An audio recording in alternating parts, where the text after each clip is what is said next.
C'est effectivement avec un grand plaisir qu'on inaugure aujourd'hui. Alors on va se dire, mais pourquoi on inaugure, ça fait un an? En fait, c'est un peu notre habitude. Parce qu'il y a beaucoup de villes où on dit, on fait des premières pierres et après il n'y a jamais la réalisation. Et nous, on préfère qu'il y ait la réalisation et puis on inaugure ensuite. Et en particulier quand ça fonctionne. On l'a fait sur le boulevard de Strasbourg avec le Déclic, ce service public particulier pour toutes celles et ceux qui n'ont pas accès au dématérialisé. On l'a fait avec des charcutiers traiteurs qui ne voulaient rester que sur les marchés, qu'on a connu tout petits et qui ont triplé leur volume sur le marché, qui enfin se sont sédentarisés. N'est-ce pas, monsieur Rondel? Fais-moi le malin. Et c'est vrai que cette méthode, elle nous plaît parce que ça évite les déconvenus, ça évite les yaka faucons, ça évite les photos dans le journal de dire on a posé la première pierre et finalement à la fin il n'y a rien. Voilà. Là au moins on fait sur du concret. Alors oui, c'est vrai qu'en même temps ça veut dire qu'on prend aussi notre temps, on regarde si ça fonctionne, on vérifie si le commerce correspond à notre demande aussi, parce qu'il y a une demande exigeante de la vie, on ose le dire. Isabelle Attal et son équipe, qui peuvent être très sympathiques, peuvent être effectivement des fois durs pour les commerçants. Mais c'est pas pour être dur pour les commerçants, ni pour faire de l'administratif, c'est pour les Aulnaisiens, les Aulnaisiennes. C'est toujours ça. C'est quand on marque un niveau d'exigence, c'est pas pour nous, c'est pour le service rendu aux Aulnaisiens et aux Aulnaisiennes. Et là, c'est vrai que dans cette salle, on est sur une vraie demande, Eric. Quand on parle d'électrosimulation, de s'occuper de soi, de s'occuper de son corps. Il y a beaucoup de messages.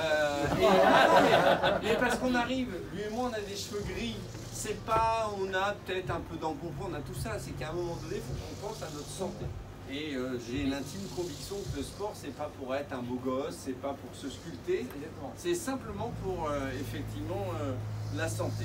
Et pour rajouter, c'est pas parce qu'il a des cheveux gris ou peu importe. Moi, je travaille à l'hôpital et réellement, il y a des personnes qui ont besoin de faire un peu de sport parce que moi, je travaille avec des personnes qui sont malades, qui sont déjà malades, mais ils n'ont plus le choix.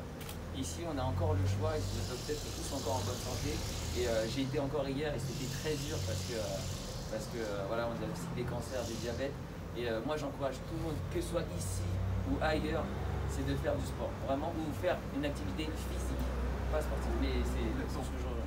Et en fait, c'est dans le droit fil. C'est vrai qu'aujourd'hui, on a quand même tous, et en région parisienne, et en banlieue, des vies un peu de malades, entre le travail, la vie de famille, des occupations diverses et variées. Et c'est vrai qu'on pourrait se dire, prendre le temps d'aller dans une salle de sport. Là, on a un produit un peu sur mesure, ou sur un espace-temps. Alors, c'est là que vous voyez le jeune homme qui est là-bas qui m'avait mis dans la fiche 20 minutes. Non, c'est 20 plus 5. En prenant effectivement 20 plus 5 minutes de son temps, plus bien sûr, on arrive, on se prépare, mais bon, c'est pas la même chose que d'aller dans des salles de sport qui peuvent prendre beaucoup plus de temps et ça permet au moins de s'entretenir. Au moins. C'est pas la panacée, c'est pas être sportif, mais c'est avoir de l'activité. Alors je vous remercie William, bien sûr, de vous être engagé dans cette activité pour les Aulnaisiens, pour les Aulnaisiennes, et de vous être engagé en particulier pour la ville de Nice-sous-Bois. C'est vrai qu'en plus vous êtes pour nous dans un secteur particulier. Vous avez parlé du boulevard de Strasbourg de l'autre côté, vous avez vu les efforts que fait la ville depuis que nous sommes arrivés en 2014, que ce soit à l'autre bout de la rue par l'arrivée d'un pressing de qualité, ensuite d'être arrivé pour pousser les Aulnaisiens et les Aulnaisiennes à acheter dans leur ville, donc une enseigne, d'acheter le nom pour pas qu'il y ait de problème pour demain faire des crédits. Et puis on a, quand il y a quelques années on est arrivé ici, c'était une dent creuse avec que des parpaings. Aujourd'hui vous avez une bâtisse qui a de la gueule en face de vous. Et c'est un secteur qu'on va continuer à revitaliser. C'est pas simple, parce qu'un commerce ça se bouge pas comme ça. Il faut du temps. Mais effectivement, pour moi, il y a une vision. Il y a une vision de ce qu'on veut. Effectivement, ce côté de la rue et du boulevard à la France, puisqu'il y a les deux, ça doit être la continuité du boulevard de Strasbourg et non pas autre chose. Ça, c'était l'importance. Alors, qu'est-ce qu'ils nous ont mis d'autre? Alors, il paraît que vous avez un cœur pour notre ville, mais vous n'avez pas dit que c'était lors de la visite dans un salon de tatouage. Ouais, c'est vrai. Alors, où le tatouage? Il m'a dit, en gros, mais il s'est fait tatouer où? Je me suis fait tatouer, mais il n'est plus là. C'était un adhérent à moi qui avait un salon de tatouage, je sais plus, maintenant c'est un centre esthétique, je crois.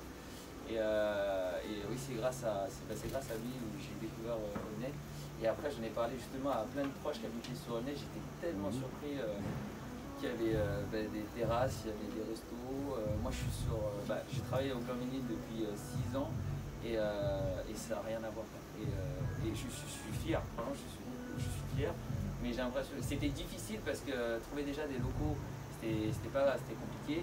J'ai eu mon crédit pendant la période de confinement, c'était compliqué. Et honnêtement, je me suis battu. J'ai vraiment perdu espoir. Et je dis pas, je vous ai aussi rencontré, c'était compliqué aussi. Mais au final, je me suis défendu. Et c'est vrai que je rejoins sur le discours. Ce côté-là, on avait peur. Vous avez peur que ça ne marcherait pas. Et honnêtement, aujourd'hui, on est à 180 abonnés aujourd'hui. Je suis sur mon seuil de rentabilité bien plus élevé que ça. Je participe avec nos collaborateurs aujourd'hui qui s'épanouissent, en tout cas j'espère. Et nous, ce qu'on veut, c'est vraiment que transmettre. C'est vraiment que transmettre. Et si on développe cette partie-là, et je suis l'un des premiers à faire développer ça, je suis fier. Pas comme Boulevard. Je pense que Boulevard, ça c'est ancré, c'est facile, on va dire entre guillemets. Moi, j'aime le côté challenge. J'aime vraiment le côté challenge, c'est ce que je vous disais, c'est que ça marchera si moi je me donne les moyens et si c'est moi qui va engendrer tout ça. Et j'y crois, et j'ai une super clientèle aujourd'hui. Voilà, c'est vrai. Et j'étais au salon de tatouage, j'ai découvert ce boulevard et j'étais hyper surpris et j'ai rejoint. Donc tu n'auras pas ta réponse. En tout cas, merci. On va clore cet échange qui pour moi était empreint de franchise. Et enfin voilà, bienvenue à toutes celles et ceux. On fera donc, cette inauguration sera sur les réseaux sociaux de la ville. C'est aussi l'utilité de faire des inaugurations, c'est faire connaître les nouveaux commerçants. Il y a une page de cuisine tous les mois dans Oxygène, ça on ne pourra pas, je suis désolé. On peut tendre le truc comme on veut, on ne pourra pas, mais il n'empêche que continuer à en ouvrir d'autres et puis on fera d'autres inaugurations. Avec plaisir. Merci.